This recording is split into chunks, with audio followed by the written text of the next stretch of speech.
Our next storyteller also is no stranger to this stage. He taught English here for 13 years and then directed 22 shows on this stage.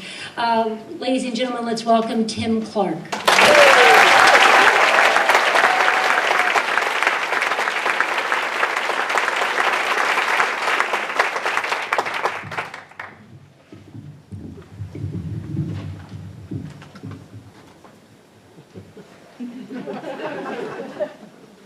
Gigi was about 5.5 feet tall, and she weighed almost 500 pounds. But she wasn't embarrassed about that, because Gigi was a lowland gorilla. And she lived at the Stone Zoo in Stoneham, Massachusetts, where I met her in 1982 on assignment for Yankee Magazine. I had read in the Boston Globe that she was pregnant, and the zoo had gotten a wildlife biologist, whom I will call Susan, to come and try to give Gigi lessons on how to raise a gorilla child.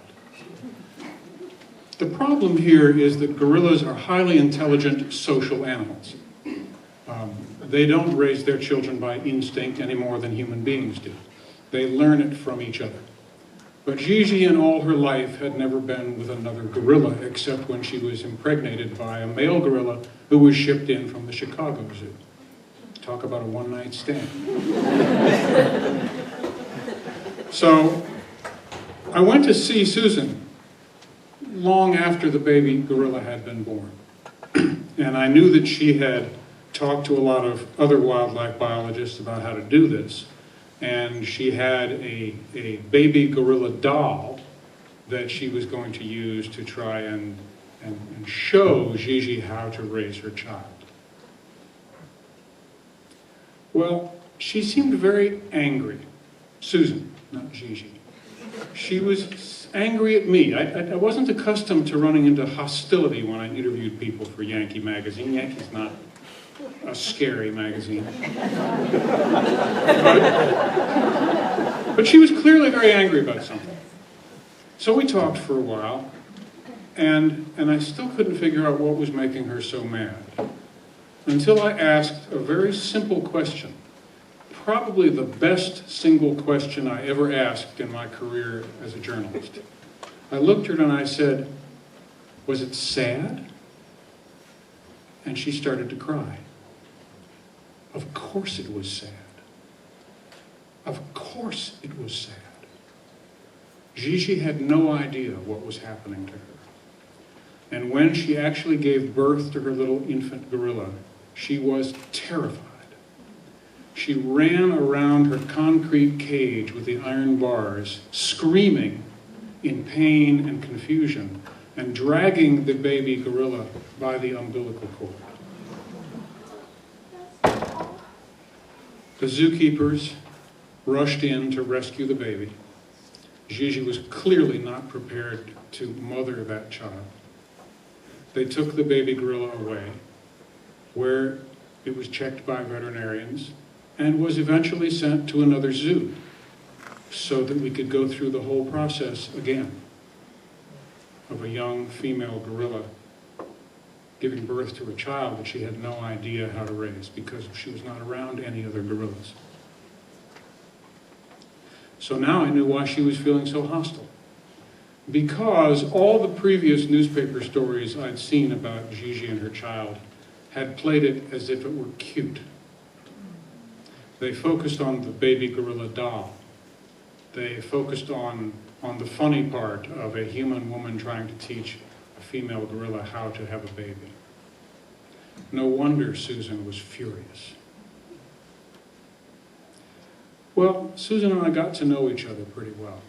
And in time, she came to trust me enough that she invited me to come meet Gigi in her cage at the Stone Zoo. Now, the Stone Zoo is not, or was not then, what we call a modern zoo. She literally lived in an iron box. It had a concrete floor. There were some tire swings hanging from the ceiling, but that was about it. And she had a little niche in the wall where she could go when they had to clean out the cage And she was put, again, behind an iron door there. So when I came to meet Gigi, Susan brought me, and Gigi was in her little niche. And Susan and I sat down at the iron door so we could see each other closely. And Susan talked to Gigi because Gigi trusted her, and I didn't say anything.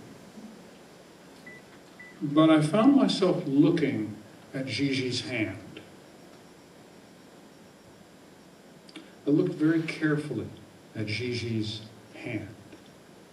And I was stunned to realize it was exactly like mine. It was bigger. It had a lot of hair on the back of it. But she had fingernails and fingerprints and lines in her palm. If I'd been a fortune teller, I could have read her future. That was one of the big, meaningful moments in my career as a journalist, because I had never stopped to think about a gorilla as a person. But what I was looking at was a person's hand, just like mine. Well, luckily, Gigi no longer lives at the Stone Zoo. She's now at the Franklin Park Zoo, a much more advanced zoo, no iron bars. And best of all, she lives in a gorilla habitat with artificial caves and ponds and a lot of trees, and best of all, a lot of other gorillas. So finally, Gigi is with her own kind. But every time I say those words, I remind myself that if I learned anything that day, it was that I am Gigi's kind, and she is mine. Thank you.